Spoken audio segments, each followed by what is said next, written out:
Wow. Brando, it is cold. Freezing. Yeah. I can't stay warm. I need to put on some more weight. It's below freezing, actually. Yeah, wind. Yeah, that's a good point. It is so cold. How are you staying warm? I'm not. I'm not staying warm. I'm attempting to stay warm. So we've got the fireplace running. We've got the heat cranked on high. We have a space heater, just keeping one of our pipes from freezing in our bathroom. For me, it's just been hot drinks, just coffee. A lot of coffee, keeping the inside warm. That's right. Got this here, which is black coffee here, which today's guest, Yes. Jim Chapman, Jim. owner, founder, partner, CEO, wears multiple hats, roaster, black coffee, Missoula staple. I don't know if we can say this, but Jim feels like the most Missoulian guest that we've had on the Missoula podcast. Is that fair to say? I mean, we had some Missoulians. Yeah, no, just like everything about him, the conversation we get into with the outdoor space and protecting that space for the next generation, just his heart, his passion, his coffee, his flannel. Yeah. He is Mr. Missoula. Honored to have him on the show. Take a listen. Guest. Mr. Jim Chapman, Black Coffee. Here you go.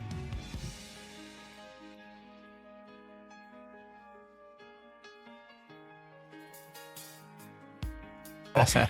I'm a perpetual idea. My wife laughs that I probably have 3 per day where I'm like, I could do this. Yeah. And like most of them are ridiculous. I could not do it. Of course. But I tend to think I could. Podcast for Missoula specifically was one of them. Really? And I was like, because Missoula's cool. Like, Yeah. it's interesting. It's got a magnetic appeal. It's got a ton of interesting people. And I love that you guys are doing it. Thank you. I think it's super cool. Yeah, I'll support it however I Well, can. thank you. Oh, yeah. We've had a lot of fun guests and heard some really It's cool going to get stories. better and better too. It's been Exactly. Because you're just getting the door open, I feel like. Yeah. So, And guys like you help us with credibility when it's established stories and people. I don't know about that, but, Yes. but thank you. Yeah. All right. Let's get this going. Yeah, cool. Jim Chapman, welcome to the show. Thank you. Dude, thanks for the coffee. Yeah. Yeah. Hopefully still hot. It's still hot. That might be the best part about running this podcast is people bring us stuff and we're like, wait, we didn't expect that. But coffee. Black coffee. We Yeah. haven't got a coffee yet. So It's thank like you. for- before noon. I figured It's great. Yeah. Awesome. Well, let's start there. If you walk into a coffee shop, and we won't say in Missoula, Yep. but just you're on vacation. Yep. What's your go-to order? Short Americano, Short Americano. like an 8 ounce. I'll usually add a splash of cream. Sometimes black though, if I'm curious about the taste. But then I'll probably, if I'm curious about the shop, like if it's a drink to get me some caffeine and I'm traveling, I'll get one like the Americano and I'll drink it. If I'm in a city and I'm curious about the shop, I'll get the Americano to drink, but then I'll usually order a drip coffee as well. And then often we'll follow it up with a shot of espresso because I just want to Wow. see what their flavors are. And I won't necessarily drink all of that coffee, but I will want to try Listen, it. Do you find yourself being critical? Is it hard to not be critical? Do you come away with new ideas? Like what's that experience for you? I approach coffee. I don't like being critical in the sense of this is bad coffee. There are times where I've said this is bad coffee to myself. Right. But I typically try to more approach it like, what are they doing? What beans are they using? What style are they going for? Is it good? Do I like to drink it? The thing with coffee is it's very personal. And just because I don't like to drink a drink doesn't mean other people don't like to drink that drink. Right. So it's hard to, I don't like getting into the judgment aspect. It's like, there's people who are into this. That's cool. I'm not, or I am, You're one sort of of like an those. investigator. You're drinking it and you're like, what are Yeah. they doing here? Yeah. And so, a lot of the specialty shops in the US, if they have a coffee from, let's say from Jima in Ethiopia, there's a good chance that I have sampled the exact coffee that they're using. And I could probably figure out pretty quickly, depending on the shop and like who they are. Are they truly specialty, or are they just kind of like a shop that's buying cheaper coffee and saying we're specialty? I mean, there's a kind of a mix in that in this country. And with the specialty shops, we all source from about 10 different importers. And a lot of the shops I go to, I know who they're getting their coffee from. And so what that leads to is I've probably sampled the coffee they're selling.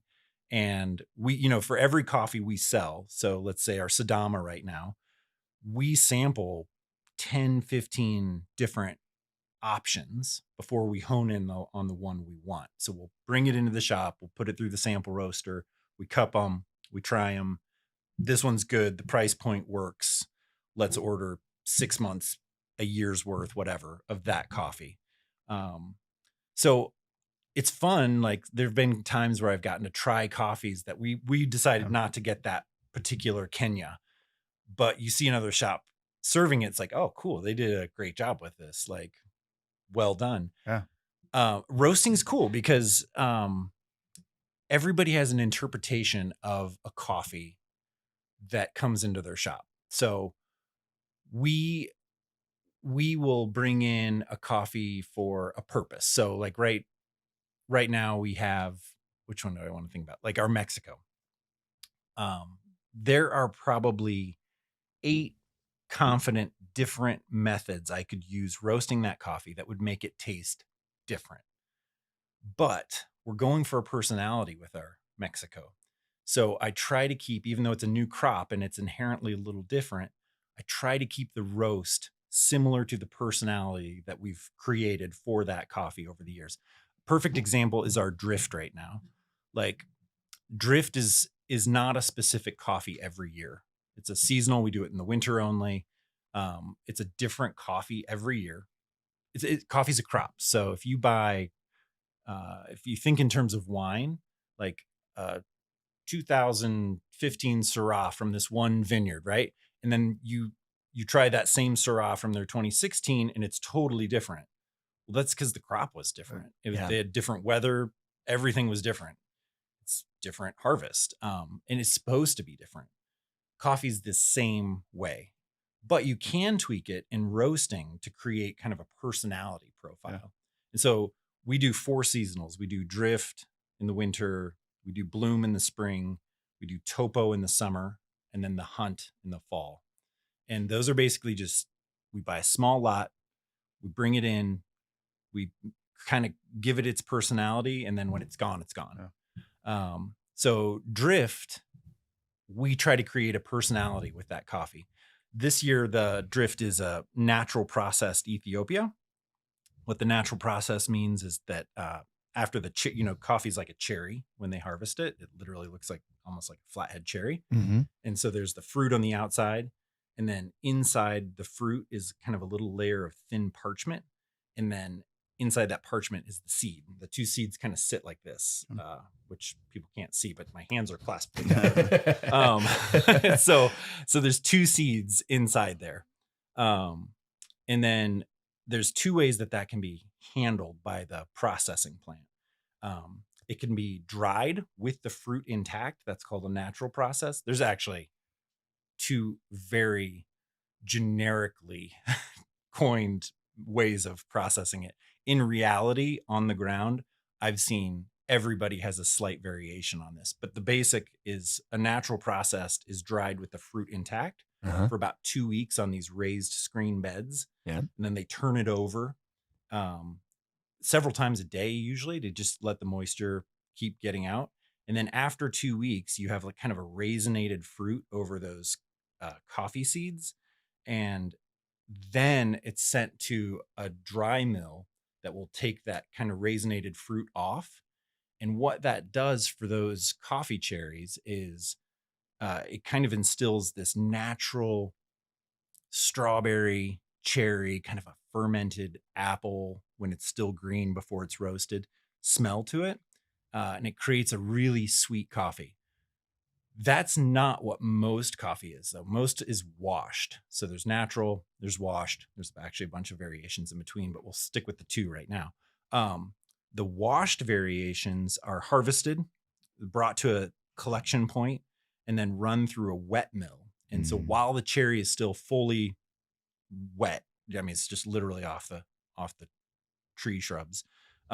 It's sent through this thing and it scrapes all the fruit off, and then it's dried after that. So it's just no fruit on and that's a washed coffee. So we bring in, this is a really long roundabout way to get back to This drift. is fascinating. So natural process coffees for us, being the decision makers on what coffee tastes like in the shop, which is myself, my wife, and Matt. We really like natural process coffees roasted a little bit more towards the light side because it tends to bring out that really nice fruitiness. But as I was saying before, there's so many ways to roast a coffee differently that are fun. So for our drift, we always take a natural process and we push it a little bit further, a little darker than we normally do, just to create this fuller body, richer mouth feel, kind of like a natural creaminess to the coffee, just a fuller body. Is that what we're drinking here? This is the drift. So I honestly didn't look at what you're drinking today. I felt like I was running late, so I ran into whatever the shop. I'm drinking, it's good. It's fantastic. It's good. I'm embarrassed. I didn't even look. It's fine. I ran into the shop. You mentioned there a couple words that I love that stood out: personality, culture, character of the coffee. But I think black coffee as a whole, as a business, you guys have that. How did you guys come about creating the culture and personality of black coffee? Oh man, you want the origin story here? Where do you guys come from, and the name black coffee, where that came from? Yeah, so back in 2009,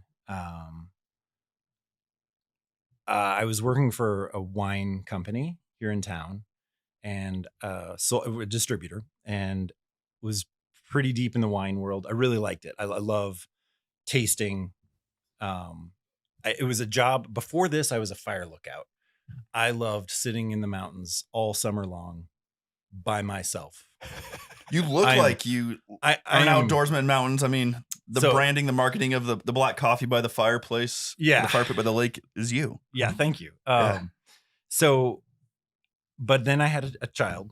We had our first daughter, and I realized this is not going to work. Like, one, I need to be in town with my daughter. My last season we were separate. My wife was in town with the daughter. I was in the tower, and I was like, done.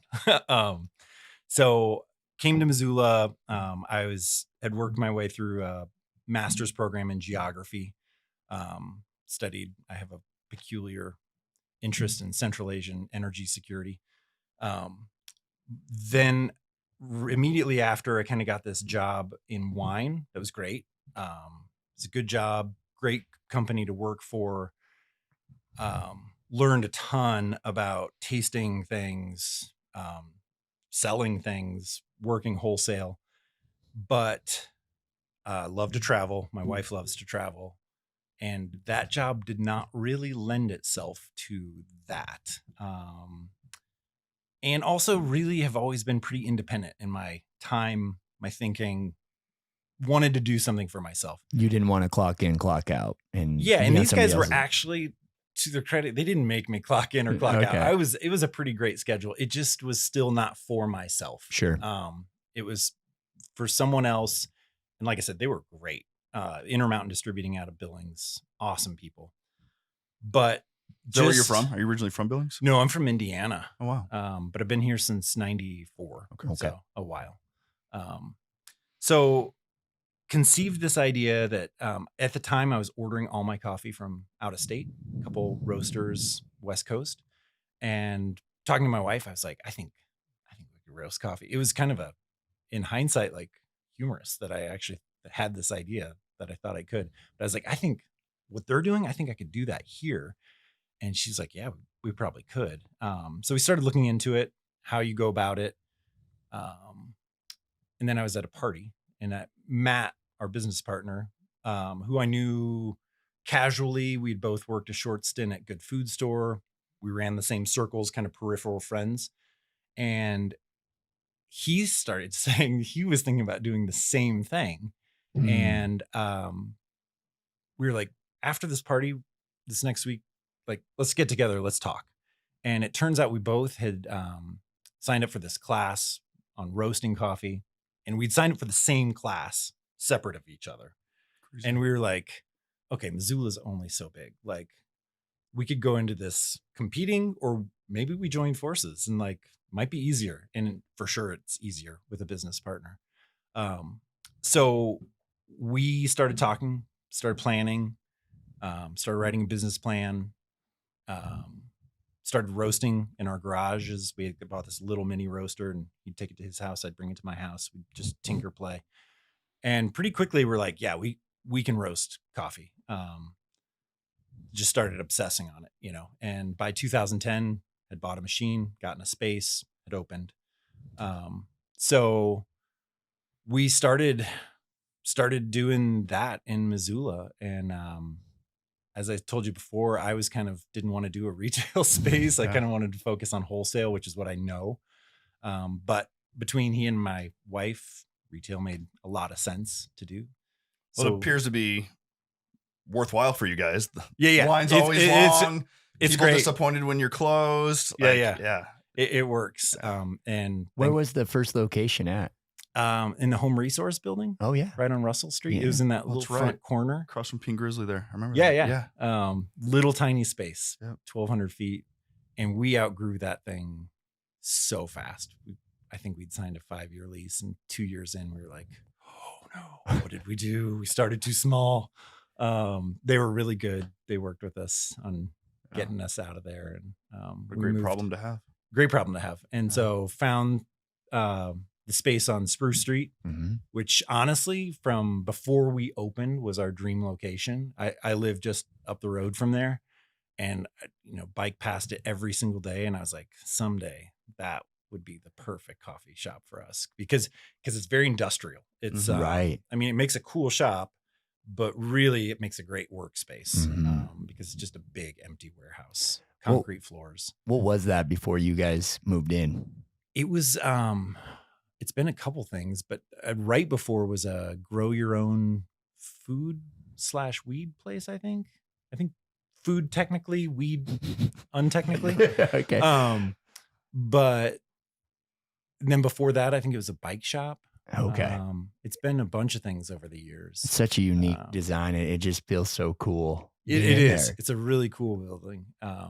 It's not the best building. Right. It's horrible to heat. It has no gonna say, insulation. You have the fireplace out front, and Yeah, we did what we could to make it try cozy. to make the it lights cozy hang and- down, and but it's great.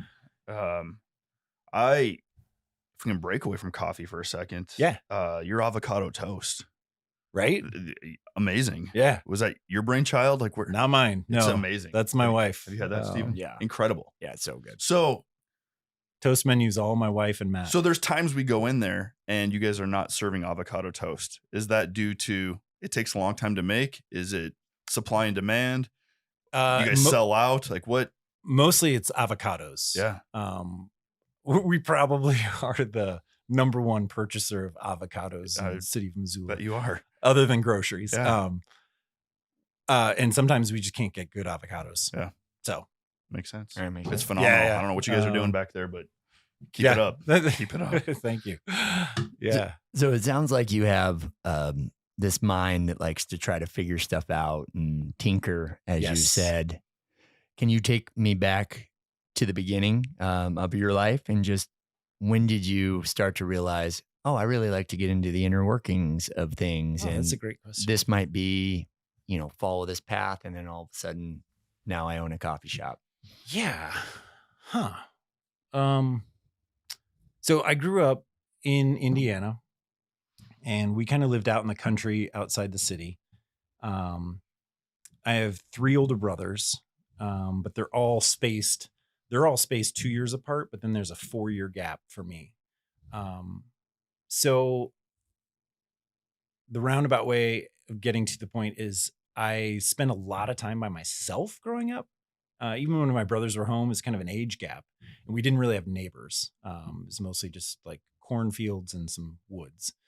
Always had dogs, always had cats, had a ton of work, tractor, and we did not actually farm the property. Part of the property was farmed by a neighbor. but we always had a ton of land maintenance to do. So always had tractors, large mowers, trimmers, things like that. And, from age, I don't know, 7 on, my dad's just like, well, you're the one doing it now. Like, get to it. And then especially in high school, I was the only one there. So, Right. And if it breaks all down, these things are like, you got to fix it. yeah, or at least figure out what we need to fix it. And Mhm. for sure, many times it was over my skill set. But so it was part that, I think, part growing up, just like a lot of time to myself to mess with a lot of fun stuff growing up out in the country. And then also, I'd have to say my parents were really good about instilling this mentality of doesn't matter where you're at. Like, you can, if you do a thing, set your mind to it, work hard, and it'll eventually pay off. And Mhm. I mean, I've kind of seen in my own life that a lot of times you work hard and you push, and it does not pay off. But if you quit, it definitely doesn't pay off. So Yeah. you just keep going. And eventually you find maybe a completely different thing you're working on. Sometimes it's multiple things. I've never been one to want to pigeonhole myself into one avenue. Like, I don't like to do just coffee. I love doing coffee, but there's other things I love to do too. Part of the whole reason I got into coffee was I was trying to create a job. I'm a writer. I love to write, regardless of having never officially published or made a movie. I've written 14 screenplays, and I'm about to finish my 3rd novel right now. I've written multiple kids' stories. I love writing. And part of that decision in opening my own business was eventually I want to get to the point where I can carve out 2 hours a day, even if it's just like 3 or 4 days a week. I just need a little window of some time to like write. That happened a couple of years back, and I've been able to have a pretty consistent writing life for the last couple of years, which I love.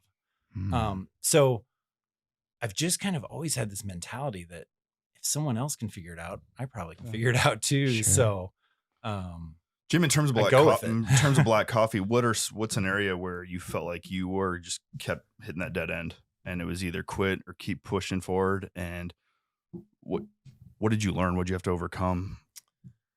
So black coffee's been cool because early on it worked for us. We had a really good out of the gate. What year did you guys launch? 2010. 2010. And I feel like we had a great opportunity with my wholesale background. Matt just literally knows everybody in Missoula. helpful. He's got that personality. And my wife is probably the smartest one in the room. She's just so good with thinking through problems, thinking through solutions to problems, how to circumvent the problem altogether. So between us, we launched, and we were, we had accounts day one. Wow. So Secret of success is Our- surround our- yourself by smart people. well, yeah, Good absolutely. people, yeah. And then also, I guess what could be coined as problems. Do you guys ever listen to the Jocko podcast? Yeah. Mhm. Good. It's really good. He says, I think it was on his podcast, I saw this thing where he was like, he loves when something breaks. He loves when something goes wrong. And his response is good. It's like time for a solution. Yeah. And it's when you think that way, eventually you're not thinking of these things as problems. You're thinking of, this is what today is. So today the website went down. Well, okay. Well, the website can't stay down. Let's figure this out. If I can't figure it out, who do I call?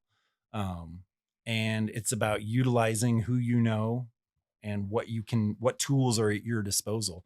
So that's a hard question, because I know there's been lots of problems that have come up, but I feel like we've been able to mostly get around them pretty Yeah. smoothly. You, April of this year, opened a second location.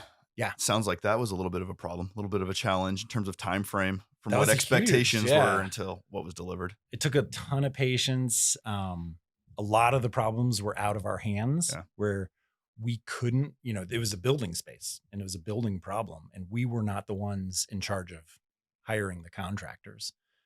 So it was a lot of sitting back, twiddling our thumbs, a waiting making game. phone calls like, still happening? We still going? What's going on? We had plans and it took about 3 years longer than planned. But it's life, man. Yeah. Life is weird that way, right? It's awesome. Have you been to the new location? No, I don't even know where it's at. I feel embarrassed by that. The Wren. Yeah, Wren Hotel. Wren Oh, Hotel. So cool. Cool spot. That is a really cool spot. Yeah. Awesome. It's a beautiful shop. We did it quite different. You did. Our other spot's a little bit rough around the edges intentionally. It's Yeah. a warehouse building. This one's a new build. And I'd so imagine a it's- lot of your clientele are just people staying in the hotels across the street. And then I mean, working downtown. Yeah.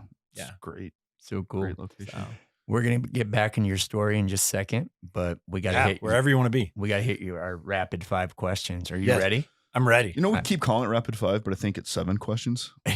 But we can keep calling it the rapid 5. That's fine. I'm That's ready. fine, I've but- got okay. caffeine. I'm going to. Okay. All right, here we go, Jim. 1994. What was your first initial memory of Missoula, Montana? Oh, easy.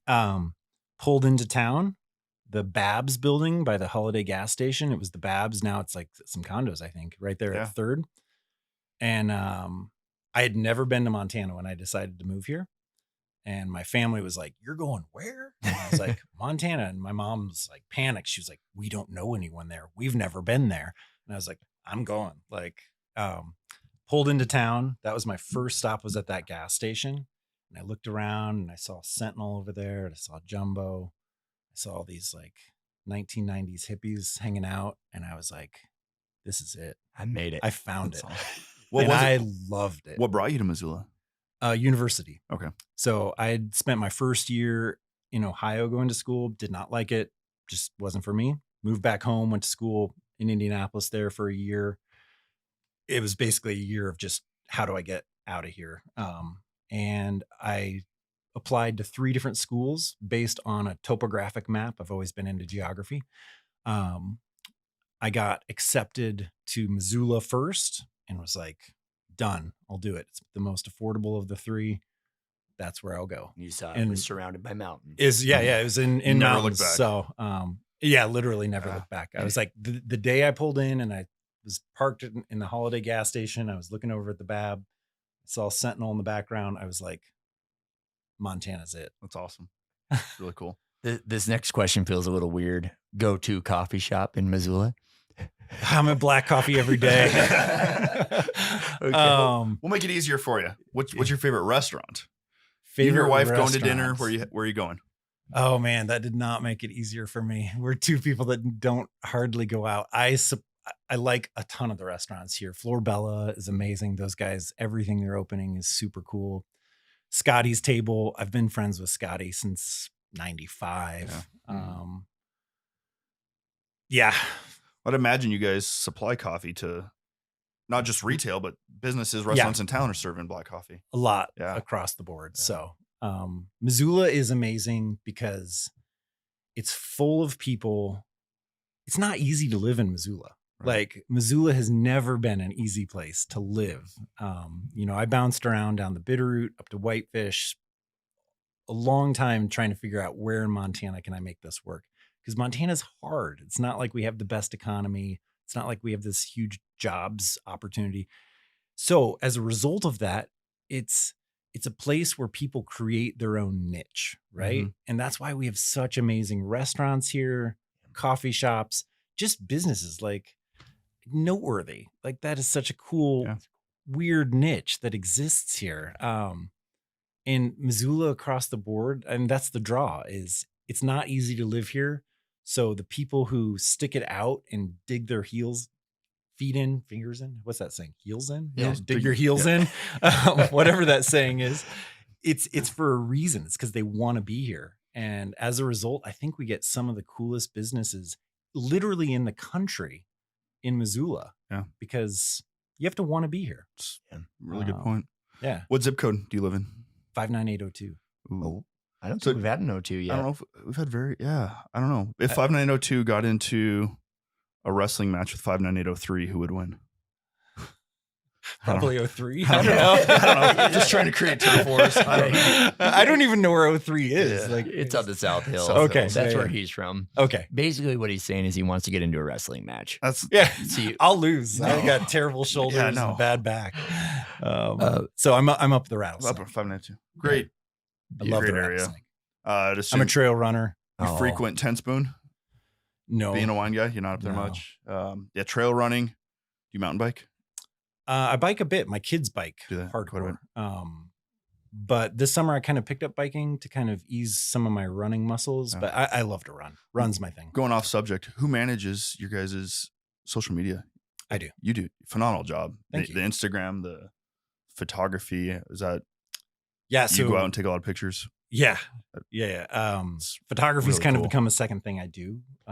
Super fun. I've gotten roped in on some great projects the last couple of years with some professional photography friends cool. where I've gotten to work for some big clients, learn some great, incredible skills, and a couple of my best friends are professional photographers. So I've just That's awesome. absorbed a bunch. It's really cool. and, I love it. Your I Instagram's love a ton of fun. photography. Great. I got to follow. take this rabbit trail. I'm a trail runner as well. Yeah. What shoe brand do you wear? Ultras. Me too, buddy. Love 'em. Hey, there we go. I had a good feeling we were connected that way. Yeah. So I don't run pavement.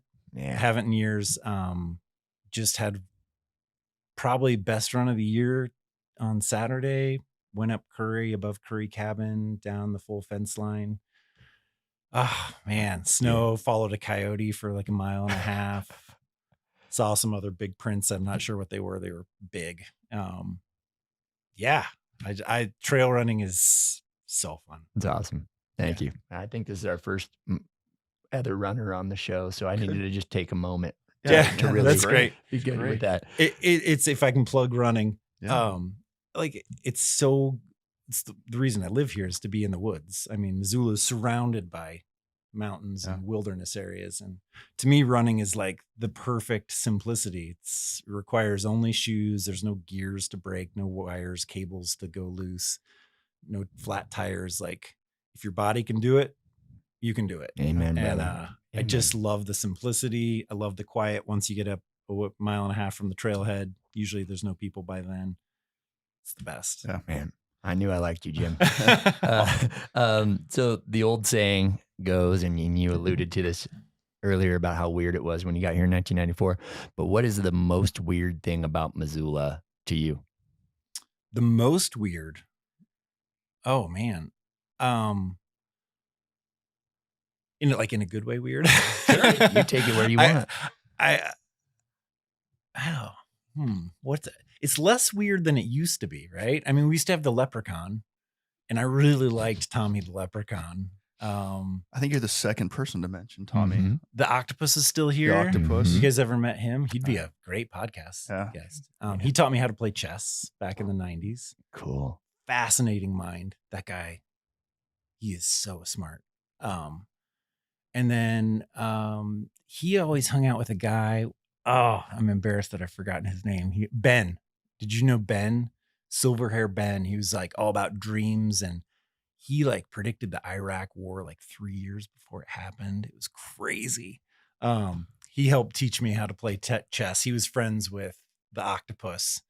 And the two of them would always be at it's now the 4Bs. It used to be a Perkins. Yeah. And I'd go down there at like midnight and meet up with them. They'd teach me how to play chess. Super fun. It's awesome. That was back as I was finishing school days. What Is that good enough? That's great. Okay. That's great. I mean, the goal is to keep Missoula weird. Yeah. And it's a Missoula podcast. It's right. You aren't talking about Tommy and the octopus. That's and right. Ben. What are we doing here? What are we doing? Do you remember the other personality? There was the guy that like Karis Park, the dancer. Oh yeah. Yeah. Oh yeah. Yeah. He was from the Bitterroot. Yeah. And then because I saw him I lived in Hamilton for Okay. a little bit too, and he danced down there. And then he like met this woman who was a dancer too. She started and they were, dancing, like, and they had like star-crossed. matching It was like, amazing. Corvettes that they would pull into Yeah. and park at Karis, and then just get out and dance. It was music, magic. and go home. It was magic. Amazing. Yeah. Amazing. The courage of that guy. Yeah. I wish I had like throw away your cool card and just be free. I mean, it was Yes. amazing. Where do you get the cool card? I've never gotten it. So You never we're issued one of those. Okay. No. Jim, what do you love the most about Missoula? It's access. 100% it's access to mountains.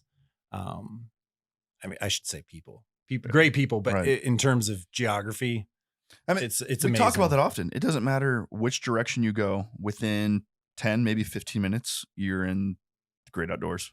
Oh yeah. I mean, come on, Like- the Bitterroot Selway, the Missions, the Bob Marshall, the Great Burn area out there. I mean, we have so much good forests and access. Yeah. And if you only have an hour to kill, Jumbo, Sentinel, Waterworks, Blue Mountain, we got trails right here. Unbelievable. It really is. Yeah. And I really appreciate that some early thinkers in Missoula had the foresight to preserve some of these open spaces. Side note, part of the reason, part of the goal, I should say, of Black Coffee between Matt and Ella and myself has always been, we saw these things happen, right? Back in the 90s, someone was like, we're going to protect Jumbo. We're going to create this open space bond. We're going to protect the North Hills. We're going to protect Blue Mountain. We're going to make sure Patty is accessible. And our goal has always been, if this thing gets big enough, let's contribute back in this aspect. Like, you can't contribute to everything, right? There's like a million causes in the world, but ours has always been open space, getting people on land, the mountain bike community, access. And it's been cool to at least start that effort of contributing the work based on what people did in the past. And I've always had so much appreciation. I don't actually know who these people are that were like, let's protect Jumbo. Like, that's freaking awesome. Good vision there. The city is going to get more crowded. Like, we've seen it happen in the last couple of years. It's going to go way more. We're going to see infill more and more, I think, in this town. But having these pockets of open space where people can get out to is what makes it what it is. And I'd like to see more of it. Like, let's protect more. Like, we just got Marshall. That's incredible. Yeah. Thank goodness. Cause we're going to keep filling in with people. So like, let's save the pockets while we can. That's a cool thing about Missoula right there. Agreed. People had that foresight. Last question of the burning 5 or rapid 5 that turned into 7. Yes. Is there a particular book that has been impactful for your life or in your business, or your favorite book? Take it where you want. Yeah. I love to read. So a couple years ago, I did a deep dive on Steinbeck. I write a lot of fiction is kind of my favorite thing to write. And so Steinbeck has just always resonated with me. And some of the classics I hadn't read since high school, like Grapes of Wrath. And Grapes of Wrath is kind of a very serious book, right? It is a serious book. It's actually super pertinent still today. But a lot of Steinbeck's books, I read everything he wrote in 1 year. And I found that a lot of them were actually pretty lighthearted and actually kind of funny. Like, Steinbeck, I'd always pictured as like this very serious, Just very gruff. but he's not. He's funny and pretty lighthearted, and was into being on a boat down in Baja and like pretending he's a scientist, and super fun. So, but during that year, the last of the books was East of Eden, and I think it's my favorite book I've ever read. East of Eden is incredible, but part of what makes that so cool is that he wrote the journey of a novel simultaneous to it, which is basically notes on his authorship of the novel. Yeah. And it's letters to his editor, who is a good friend of his. And you get this inside view of what his daily process is like and his thinking is like during this period where he's writing this truly epic, multi-generational story that you think at the beginning like might have to do with him, but it's actually his grandparents and his parents, and then it gets to him at the end. Incredible book, but it goes so well with this other one because you kind of get this awesome behind the scenes. So, and then I'm a huge fan of Cormac McCarthy too. Just The Crossing, unbelievable. Yeah. I've not read that one. No, I have not either. Read The Crossing. I read The Crossing. Yeah. Okay. Blood Meridian. So, Jim, what's next for Black Coffee? You guys have any big plans, expansion, growth? What's next level? Maintain quality is always at the forefront of us. Expansion is an interesting question. Like, there are a ton of ways we could grow, but for all three of us at this point where we're at, we have young kids, not young kids. We have kids, and it's really important to spend time with.